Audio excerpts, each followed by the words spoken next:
It's time for today's travel and cruise industry news. With the latest from travel and cruises around the world, here's your host, Chillie Falls. Hey, good Saturday morning to you. Welcome to Travel and Cruise Industry News. On this, the 24th day of October, 2020, coming to you from Bedford County in Central Virginia, right outside of Lynchburg.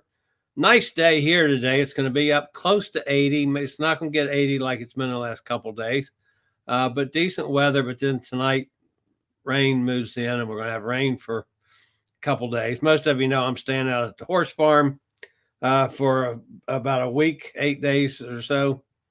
And I probably spend much of the afternoon today letting the dogs out and run and on the farm because it's they're going to get pent up for a couple days, a lot, it looks like. So we got some rain moving in. But other than that, enjoyable evening last night out at the farm with the kids, as I call them. So,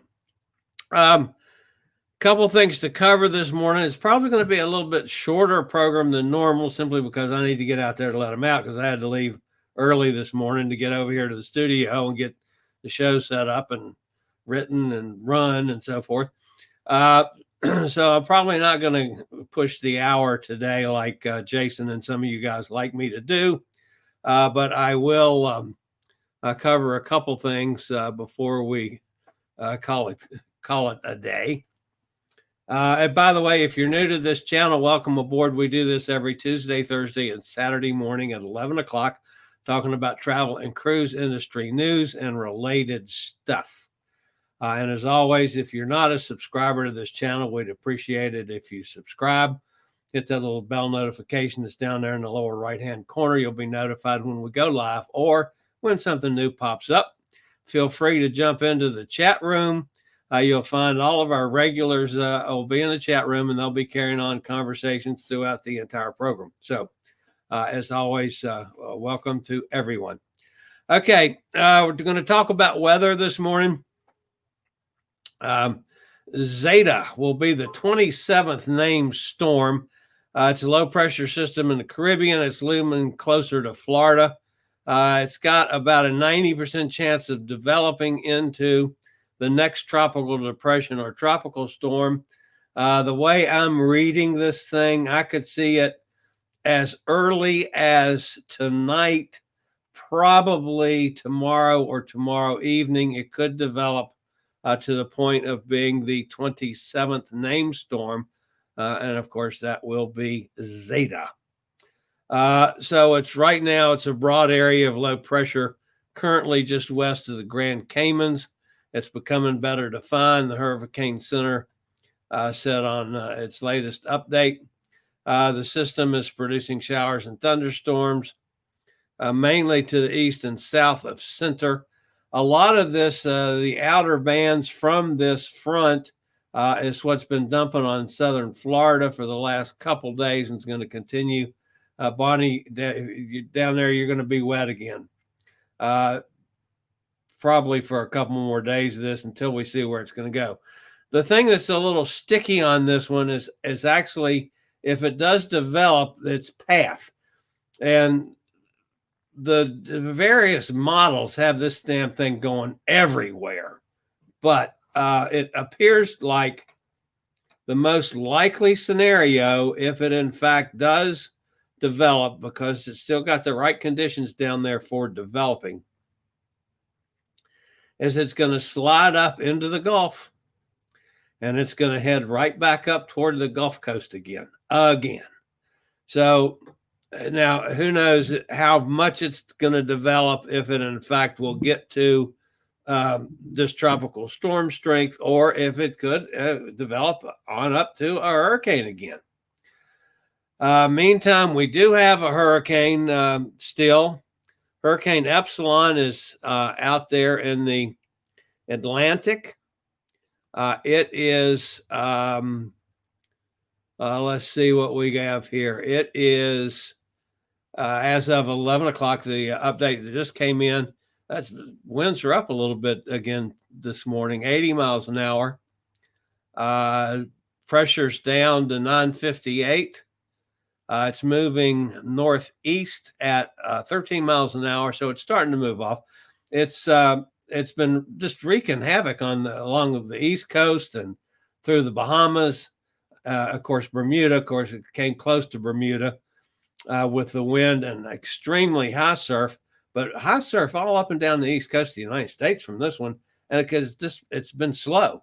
Well, now it's picking up speed. It's not going to interact with land. It's just going to head off, south of Iceland and Greenland, and hopefully die a hurricane death somewhere out there. But 95L, that's the one down in the Caribbean that's should be developing. We got to keep an eye on that one, folks, because I know it's getting late in the season, but that one could be a nasty one. So, and another one in the Gulf Coast. I mean, goodness gracious, the Gulf Coast has had more than their share this year. For our friends over on the other side of the pond, they had maybe the best news that the hospitality industry in Great Britain has had, for a long time this week, when the Canary Islands were added to the quarantine safe list. Now, remember, folks, they do it the exact opposite of the way it's done in this country, like New York's, for instance. If you go on the list in New York, that's bad. That means you can't, you got all the restrictions and stuff. You can't stay in New York without quarantining. You can't, you get added to the list here, it sucks. Over there, you get added to the list. That's good. I guess everybody's on the list automatically, and then when you're healthy, it gets added. So anyway, they got added to the list, which means that that's good. Visitors returning from the destination, from the Canary Islands, no longer have to self-isolate for 2 weeks, clearing the way for a number of last-minute half-term breaks.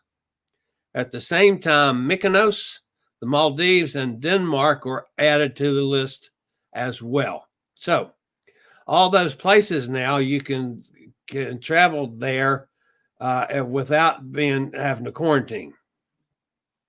We fussed about the way they do their quarantine thing. They added actually take people off the list on Thursday night, and people that are already there have to fly back in before Saturday night when the thing becomes official, or they have to quarantine for 14 days. It's a screwy setup. But anyway, basically what it did with the Canaries, all of a sudden now you could travel back and forth to the Canaries without problems.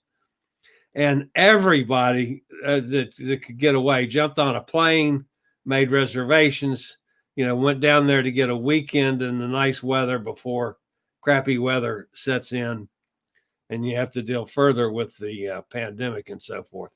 So good news for the UK folks, and good news, of course, obviously for the Canary Islands folks, especially. And by the way, I didn't flash that up. That's the Canary Islands. I mean, it's gorgeous. Pete, my buddy Pete over there in London. I haven't looked to see if he's on the show today. He's in the audience quite often. He worked there for a long time, ran a bar in the Canaries. But anyway, that was good news for the UK folks. All right, down in Belize, Belize opened for tourism earlier this month, and they've announced a new set of protocols headlined by a relaxation of the restrictions on movement for visitors. Belize has expanded its safe corridor for tourists to include all of its gold standard and certified entities, including hotels, tour operators, tourism sites, restaurants, car rentals, and taxis. While tourists can therefore move around freely, they are highly encouraged to remain within the safe corridor by visiting and using only those entities that are gold standard certified. So they're basically creating their own bubble, similar to the cruise line's bubble, for the tourists to stay within while you're there. And my advice, folks, if you're going to Belize or if you're traveling anytime soon, And you want to do this, follow their rules. Don't go breaking rules just because you think your freedoms and your rights are at stake and all that same kind of crap you use in this country on masks. They got the rules for a reason. Follow them or don't go, period. Okay. The next thing on the agenda is Alaska. Oh, that's not Alaska. I don't know what happened to my picture of Alaska. But anyway, there's more than 1.3 million expected cruise ship passengers that did not make it to Alaska this year. 1.3 million. And there's a chance that, who knows what next year's going to bring, but they're taking some steps now, some people, possibly to assure that that won't happen again. Don Young, who's a representative for Alaska's at-large congressional district since 1973, so he's been a representative forever, doesn't want to see the situation repeated in 2021. Under 100-year-old U.S. legislation, large foreign flag cruise ships departing from the west coast of the United States, which is basically all of them, must stop at a Canadian port before sailing to Alaska. We've talked about this ad nauseum on this channel before. The issue, of course, is Canada continues to enforce border closures with the U.S., which basically stops cruise ships from getting to Alaska because they got to stop in Canada. So one potential solution would require changes to the Jones Act. That's our act here in this country from 1920. That's often controversial. Was designed to protect U.S. shipping from outside competition, and a portion of the act specifically covers cruise ships and their passengers. Now, basically, this dude up there in Alaska wants to amend the Jones Act, and as I understand it, what he's asking for is not to repeal it permanently, but to amend the Jones Act until Canada opens its borders to the U.S., which would mean that during that period, let's say if Canada says, screw you, U.S., you're not coming to Canada because you've not taken care of your health matters like you have not taken care of them at all, okay? If that's the case, then they would skirt around it and be able to go directly from like Seattle to Juneau on a cruise ship, which you can't do now. Before you guys get all excited and thinking, oh, this is wonderful, we need to get rid of that damn act anyway. There's two things to remember. Number one, that act has been in existence since 1920. It was actually, when it was written in 1920, it was a follow-up to an act from 1834 or something. So the basic premise of that act has been around forever. Not easy to change. That's one thing. The next thing, this dude that wants to do it has been a congressman for 40 years. I don't know, what did I say? 1970. I mean, forever. Keep in mind, folks, that's a politician. You know my feelings about politicians. They're running their mouth. I don't care if he's a Republican or Democrat. I don't know which he is. It don't matter to me. He's lying. He's a politician. They all do.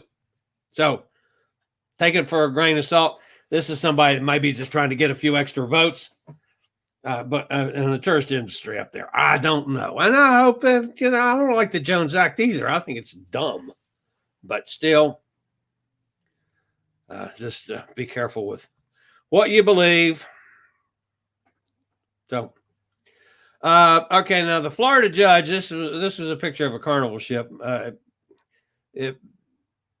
really didn't spend a whole lot of time talking about this. As a matter of fact, Jason mentioned it because I didn't realize that it had been ruled upon on Thursday.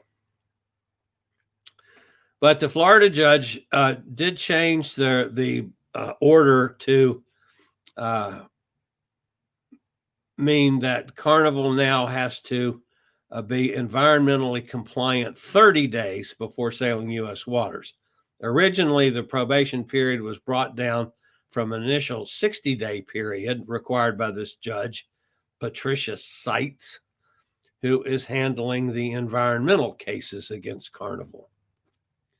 So basically, that changes things to say that 30 days prior to a sailing, they have to have met the environmental issues before her court, and it has to be certified that they have been taken care of before they'll be allowed to sail in U.S. waters. Yeah, I'm still wondering if there's not some jurisdictional issues here, but that's neither the case or point in this discussion. That's the way it stands right now. What it does do in changing from 60 days to 30 days, it still makes possible currently the sailing of a Carnival ship from the U.S. waters by December 1st, assuming that Carnival, in fact, does go along with this ruling, meets the environmental requirements for their ships and gets them certified so they can sail. They've got in 30 days as opposed to 60 days. If you had the 60 days added on to it, there's no way in hell the Carnival could get something certified and ready to go by the December 1st deadline that they're still hoping to start sailing in December. I'm not sure that that's going to happen, but it's a possibility.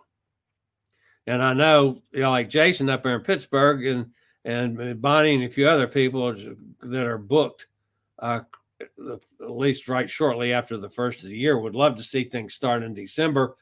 So we got things going by the time they're supposed to sail the first week in January. So understand that. I'm not disagreeing with you. I'm just reporting the facts on this one. I think the judge has overstepped her bounds, but at least there was some wiggle room put in there by changing it from 60 days to 30 days. So that's the case may be. Now we'll have to see what Carnival does. That's going to be the main thing on that.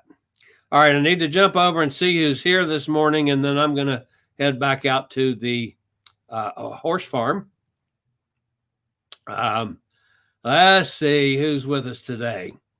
Tom Henry, of course, Tom's here. Gretchen, Sonny. Oh, Sonny, did that storm nail you last night, Sonny? That looked like a doozy that went through parts of Mississippi during the middle of the night last night.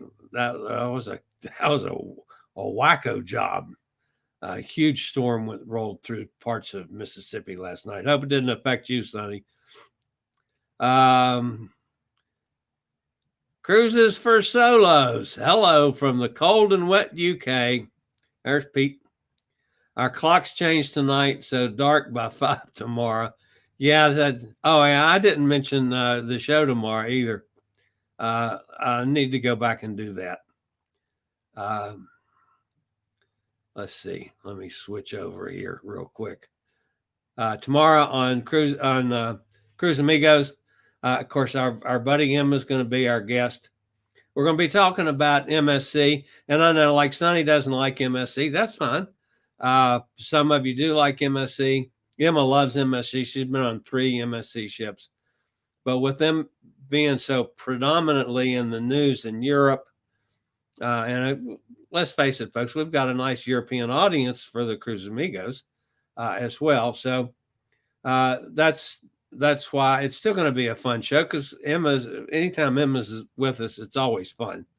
So, but Emma will be our guest tomorrow, and it's going to start 4:00 our time, folks, because Pete screwed things up and changing the clocks in London tonight. So it'll be, instead of 3:00 Eastern Daylight Time, tomorrow it'll be 4:00 Eastern Daylight Time. So it's the same time as London is going to be. And then next week it changes back when we change our clocks to 3 o'clock. So just one show will be at 4 o'clock instead of 3 o'clock. And to believe me, folks, that confuses the crap out of me too. So I'll be here at 4 o'clock tomorrow and hope that Pete and Emma's here from over there and on the other side of the pond.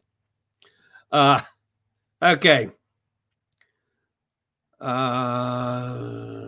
Tom Henry and Tom says, was amused by Bruce's video about travel agents stealing clients to get commissions from FCC. I saw that. I just sometimes I'm not sure where he gets all his information. So, I really couldn't find anything much on the whole situation. So, Pete says best climate in the world, the Canaries. Yeah, Pete used to live in the Canaries. That would have been a nice place to be. Okay, let's slide on down here. Love visiting in the winter for 80 degrees. Oh, yeah, that would be nice. Tom wants to know, why would you leave a place like that? I agree with you, Tom. Man, I would have stayed there too. Pete says, I know, I keep asking myself that. Especially to go to London when they have awful weather in London about 3/4 of the year. Jason's with us. Hey, Jason, good to see you this morning up there in Pittsburgh. Let's see. Tom Henry, wonder if Carnival has started the process on any of the ships. I'm assuming that if in fact this judge does have jurisdiction over being able to stop them, they have to be. Because, I mean, everything that I've been able to gather, they still hope to cruise in December to get started. It's going to be a slow process, but to get started. And our friends down at Bahamas Paradise want to get started in December. So, I mean, we'll just have to wait and see on that one. But anyway, we'll see. Nikki's with us. Hey, Nikki, good to see you again. Morning, all had to make a mad dash for errands. Sorry I'm late. That's okay. I was really surprised that I'm not late today with running back and forth from the horse farm and getting here in time to take care of everything out there and get over here. The real testing one for me is going to be Monday morning, because not only do I have to take care of all the horse farm duties, I have a 7 a.m. Therapy appointment over here on this side of town. That's going to be a little testy one on Monday morning. Jason says most of the ships have been in port in St. Martin. They're doing dry dock there. Princess has a lot to get done too. Emily says, I have Halloween weekend off. I can hang out with you guys at the cocktail party after work today. Yeah, that's right. Cocktail party this afternoon is 4 o'clock our time. If you're not doing anything, come join us. I do hope, I'm planning at least, even though I'll be out at the horse farm, assuming I can get a decent enough signal on being at the cocktail party today as usual. So I'm hoping at least. And I might have some disturbances from animals, but what the hell? Chillie Falls, do you like Halloween movies? Not particularly. I'm not that much of a movie buff in general, quite frankly. Not like a lot of other people are, but yeah, scary movies.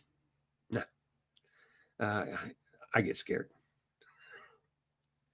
I'd rather have a cocktail and watch a tennis match or a golf tournament.